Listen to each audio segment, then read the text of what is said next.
Hello, seniors, and welcome to Advanced Studies in Shakespeare course. So throughout the first few weeks of this class, we have been studying Shakespeare's most iconic tragic plays, Hamlet. And because Hamlet is such a popular and well-known story, a lot of you guys, even those who have never read Hamlet before, might have come into this study with your own preconceived notions concerning certain characters such as King Claudius, Queen Gertrude, and Hamlet himself. You might view Hamlet as this kind of nervous but still noble and loving son who wants to give his dad the honor he deserves by killing off the guy who killed him. You might view King Claudius as this really awful bad guy who killed his brother, married his wife, and pretty much stole his kingdom. So you're completely behind Hamlet for wanting to off him. And then you have Queen Gertrude, who you see as this really weak caricature of how they viewed women in Shakespeare's time. Like, she's snooty, she's high maintenance, and she's kind of a nagging wife/mother. But throughout your assignments and throughout your readings, I want to ask you, have your opinions on these characters changed at all throughout the course of your reading? What I want you to learn through today's lesson is character development found in Shakespeare. So you remember me telling you about the difference between round characters and flat characters. Flat characters are those characters who stay the same throughout the course of a story. They might be like background characters or like the comic relief characters who don't really add much substance to the plot. But then most of the main characters are round characters, or otherwise known as dynamic characters. They're the ones that go through kind of like character personality changes, and their actions or motives behind their actions might change depending on things that they learn throughout their story. And I want to bring up a point that just because a character is identified as a villain or identified as a hero does not mean that you have to hate them or love them. You can like a villain character. You can side with their mentality without agreeing with their actions, without defending what they're doing. And contrariwise, you can like a hero, but acknowledge that heroes aren't perfect. Like, they do bad things, or they do good or neutral things for selfish reasons. So heroes aren't all perfect, and not all villains are all bad. These characters have more layers to them. So what I'm going to do is I'm going to pull up the rest of this film that we've been watching throughout the course of this study, and I'm going to have you pull out your character charts. They should look like this. I had you make one side for Acts 1 and 2, and then a side for Acts 3 through 5. So pull out your charts and take notes on what you observe about the actions or attitudes of those three characters here.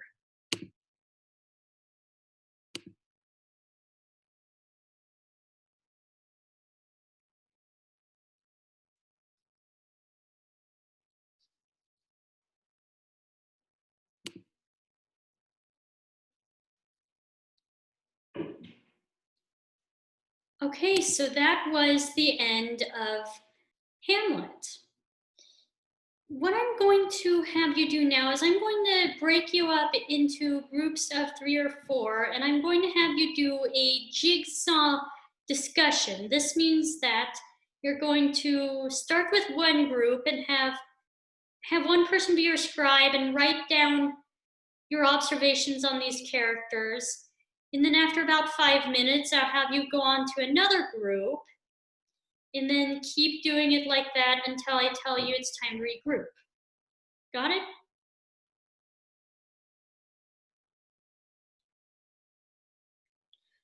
Okay, I'm hearing a lot of really good conversation here. Sounds like some people are starting to wind down. So I'm going to call you back and I'm going to call on a couple people to give me some of their observations. Yes, Jenny. Okay, so Jenny makes a good point. In Act 3, Scene 3, King Claudius is seen praying, and he's praying specifically for forgiveness for what he's done. And Hamlet wants to kill him. You see him with the dagger in his hand, waiting to strike, but he doesn't. And the reason why he doesn't is that Claudius is doing something good here. He's praying, and Hamlet worries that if he kills him now, he's going to send him to heaven, or at the very least, to purgatory, where he'll eventually be sent to heaven. And Hamlet does not want that. He wants to kill him when he's doing something really secular, like making out with his mom or beating someone up in a brawl or drinking his brains out. So Hamlet wants to kill him during those times because there's a greater chance of him going to hell. Where in Hamlet, it's not enough to kill him. Hamlet wants to make him suffer for what he did to his father. And if you remember his original reason for wanting to kill him, it was to avenge his father, to bring honor to his father and satisfy his wrath. But now it looks like he wants to kill him for his own sake, for his own satisfaction. So, and keep in mind that Hamlet is supposedly the hero of this story. So what does that, think about what that tells us about a supposed hero in this kind of story. Someone else. Yes, James. James mentions the final scene where Gertrude drinks from the goblet that King Claudius put the poison pearl in to kill Hamlet. So this is a sign that she's more than just this snooty, nagging mom. She's someone who actually cares about her son and sets his life in more importance than her own life. She's altruistic and self-sacrificing, and there's more to her than we originally thought at the beginning of this study. So, looks like class is about to end. Your homework assignment for this week, it'll be due Monday, is to think about a time in either on social media or in real life where you've noticed a character or an individual acting out of a moral alignment, but then you notice someone else say that they don't like that character or individual because they're not that moral alignment. Like, let me give you an example of what I mean here. Think about police officers. A lot of people would say that police officers are are altruistic, protective people who want what's best for society and who brings criminals to justice. But then there are other people who say that cops are complete scum because they they beat up and even murder like people of minority, particularly, and then or homeless people, people that don't deserve that treatment, and they don't hold each other accountable for these actions, and they sometimes, and like the true bad guys, they let get away.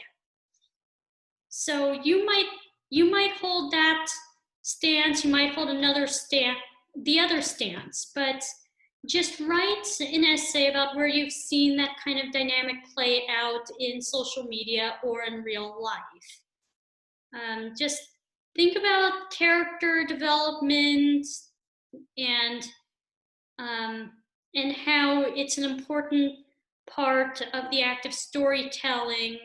And yeah, so really good conversations today. I can tell that you're learning a lot and doing some really deep critical thinking, and class dismissed.